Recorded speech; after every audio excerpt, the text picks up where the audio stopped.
Hello दोस्तों, नमस्कार। दोस्तों, आज हम रसायन विज्ञान का जो टॉपिक आईपीएससी है, उसको लिखने का हम लोग विधि देखेंगे। दोस्तों, इससे पहले हम कुछ आईपीएससी के क्वेश्चन अपने यूट्यूब चैनल पर किए थे, जिसमें कुछ बच्चे कह रहे थे कि सर हम लोगों को इसका विधि बता दीजिए, ताकि हम लोग और अच्छे तरीक़े से इसको समझ पाएँ। तो दोस्तों, इसलिए आज हम कार्बनिक यौगिक में जो आईपीएससी टॉपिक है, उसको लिखने का विधि बताने जा रहे हैं, यानी कि हम बहुत ही इम्पोर्टेंट टॉपिक बताने जा रहे हैं, इसलिए आप सभी लोग ध्यानपूर्वक देखिएगा।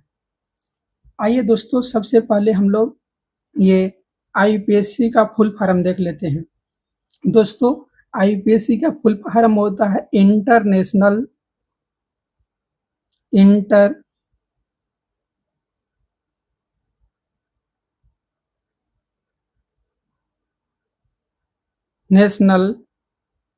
Union of pure and applied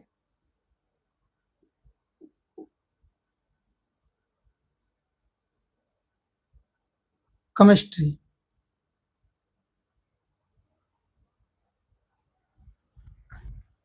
दोस्तों, ये हम लोगों का आईपीएससी का फुल फॉर्म होता है। इसको आप लोग हिंदी या इंग्लिश में लिख सकते हैं। ये इंग्लिश में भी लिखा जाता है, अंतर्राष्ट्रीय ये करके लिखा जाता है, तो यहाँ पर हम इंग्लिश में लिख दिए। दोस्तों, आइए अब हम लोग देखते हैं यहाँ पर ये कौन सा विधि है। दोस्तों, हम लोग आईपीएससी नामकरण को 5 विधियों में बांट रखे हैं, जिसमें हम लोगों का पहला है 2 डिग्री पूर्व लग्न, दूसरा 1 डिग्री पूर्व लग्न, उसके बाद हम लोग मोल शब्द को लिखते हैं, उसके बाद 1 डिग्री अनुलग्न को लिखते हैं, उसके बाद 2 डिग्री अनुलग्न को लिखते हैं। दोस्तों, हम आशा करते हैं आप सभी लोगों से कि आप लोग अच्छे तरीक़े से इसको अवश्य देखेंगे, और देखने के बाद आप लोगों को अवश्य समझ में आ जाएगा। आइए दोस्तों, देखते हैं। पहला जो 2 डिग्री पूर्व लग्न है, उसमें हम लोग प्रतिस्थापी लिखते हैं।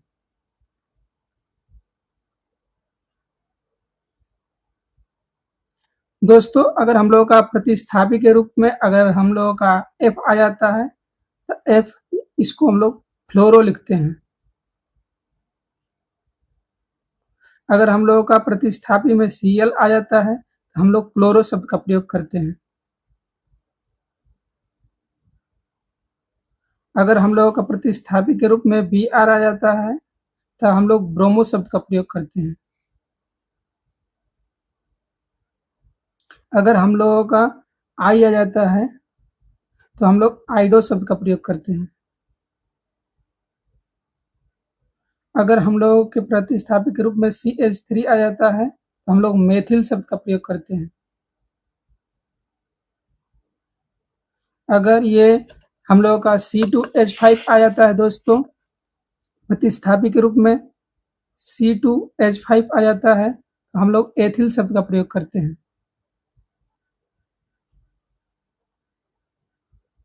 अगर हम लोगों का C3H7 प्रतिस्थापी के रूप में आ जाता है, तो प्रोपिल शब्द का प्रयोग करते हैं। अगर यहाँ पर C4H9 आ जाता है, तो हम लोग ब्यूटिल शब्द का प्रयोग करते हैं। दोस्तों, अगर CH3O सिंगल बॉन्ड आ जाता है, तो हम लोग मेथॉक्सी लिखते हैं। यहाँ पर C2H5O सिंगल बॉन्ड आ जाता है, तो हम लोग एथॉक्सी लिखते हैं। अगर दोस्तों C3H7O सिंगल बॉन्ड आ जाता है, तो हम लोग यहाँ पर प्रोपॉक्सी लिखते हैं। यहाँ पर दोस्तों अगर C4H9O सिंगल बॉन्ड आ जाता है, तो ब्यूटॉक्सी लिखते हैं। दोस्तों, यहाँ पर हम लोग YL को हटा करके यहाँ पर OXY लगा रहे हैं। आइए दोस्तों, हम लोग यहाँ पर 1 डिग्री पूर्व लग्न में देखते हैं। दोस्तों, 1 डिग्री पूर्व लग्न में हम लोग को ये देखा जाता है कि जो कार्बन श्रृंखला है उसमें रिंग बन रहा है या नहीं। यदि रिंग बन रहा हो यदि रिंग बन रहा हो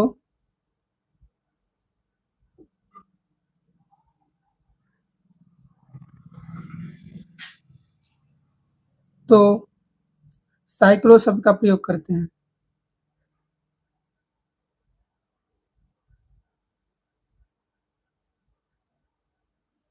साइक्लो शब्द का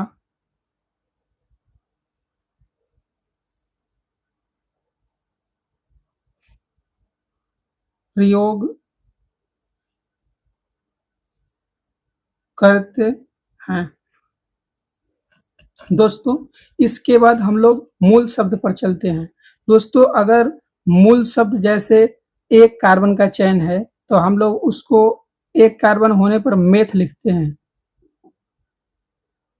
ऐसे 2 कार्बन का चयन होने पर दोस्तों हम लोग एथ लिखते हैं।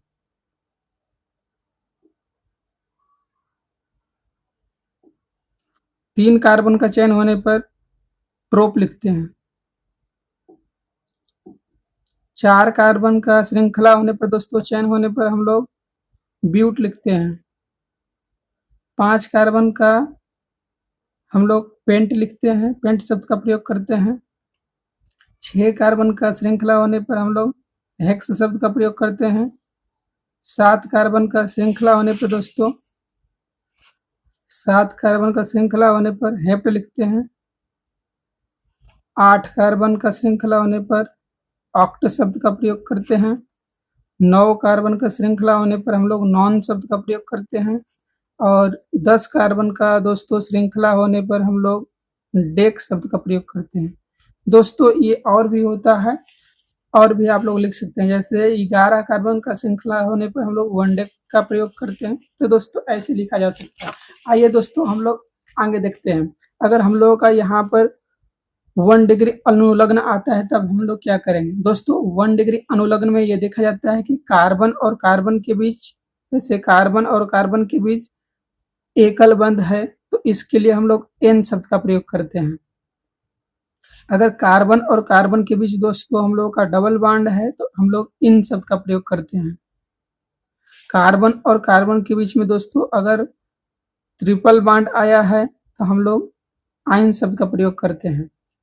दोस्तों इसके बाद लास्ट 5वां नंबर में हम लोग देखते हैं यहाँ पर क्रियात्मक समूह।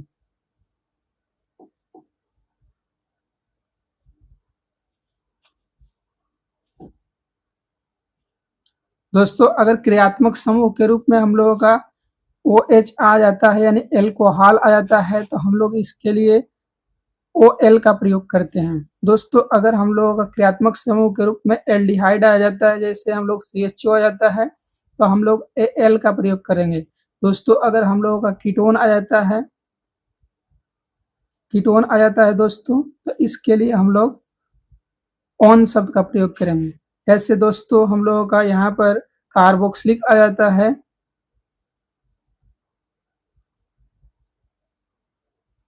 तो इसके लिए हम लोग ओइक एसिड का प्रयोग करते हैं। दोस्तों इस प्रकार से हम लोग बहुत सारे आईपीएससी यौगिकों का, आईपीएससी नाम, कार्बनिक यौगिकों का आईपीएससी नाम आसानी से लिख सकते हैं। दोस्तों एक बार फिर से हम बता दे रहे हैं, सबसे पहले हम लोग क्या करेंगे, लंबी कार्बन श्रृंखला का चयन करेंगे। उसके बाद दूसरा नंबर में हम लोग क्या करेंगे कि नंबरिंग करेंगे। नंबरिंग उस तरफ से करेंगे जिस तरफ से प्रतिस्थापी कम से कम नंबर पे आए। दोस्तों उसके बाद हम लोग क्या करेंगे, प्रतिस्थापी का नामकरण करेंगे। यदि हम लोगों का कार्बन श्रृंखला में चयन बन रहा हो तो उसके लिए हम लोग क्या करेंगे दोस्तों, साइक्लो शब्द का प्रयोग करेंगे। जितने कार्बन का श्रृंखला रहेगा, जैसे 1 कार्बन का श्रृंखला रहेगा तो मेथ शब्द का प्रयोग करेंगे। 5 कार्बन का श्रृंखला रहेगा तो पेंट शब्द का प्रयोग करेंगे। यदि कार्बन और कार्बन के बीच में सिंगल बॉन्ड आया हो तो एन शब्द का प्रयोग करेंगे। डबल बॉन्ड आया हो तो इन शब्द का प्रयोग करेंगे। ट्रिपल बॉन्ड आया हो तो आइन शब्द का प्रयोग करेंगे। दोस्तों क्रियात्मक समूह का नाम हम लोग सबसे लास्ट में लिखते हैं। जैसे एल्कोहल क्रियात्मक समूह आने पर OL लिखते हैं, जैसे एल्डिहाइड क्रियात्मक समूह आने पर AL लिखते हैं। दोस्तों अगर कीटोन क्रियात्मक समूह आ जाए तो ONE लिखते हैं। कार्बोक्सिलिक क्रियात्मक समूह दोस्तों आ जाए तो हम लोग को एक एसिड लिखते हैं। धन्यवाद दोस्तों।